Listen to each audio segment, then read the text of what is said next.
ঘরে 4টি জিনিস রাখুন, বৃষ্টির মতো রিজিক আসবে, আপনার ঘরে কোনো অভাব থাকবে না। আল্লাহ পাক রব্বুল আলামিন ঘরের ভিতরে বরকত দান করবেন। এই 4টি জিনিস আপনার ঘরে রাখবেন। নাম্বার 1, 1 নাম্বার হচ্ছে জমজমের পানি আপনার ঘরে রাখবেন। কারণ জমজমের পানির ভিতরে অনেক বারাকা রয়েছে, অনেক বরকত রয়েছে।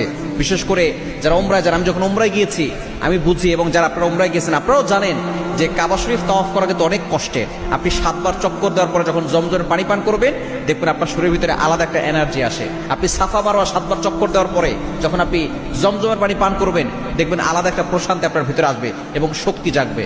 এবং এই জমজমের পানি পবিত্র পানি। নবীজি সাল্লাল্লাহু আলাইহি ওয়াসাল্লামকে যখন ওপেন হার্ট সার্জারি করে কল্পটা বের করে ধুয়েছিলেন, তখন কিন্তু হাউজে কাউসারের পানি দিয়ে নয়, এই জমজমের পানি দিয়েই ধৌত করেছিলেন। এবং এই জমজমের পানি আপনি যেই নিয়তে পান করবেন সেই নিয়ত আল্লাহ তাআলা পূরণ করে দিবেন।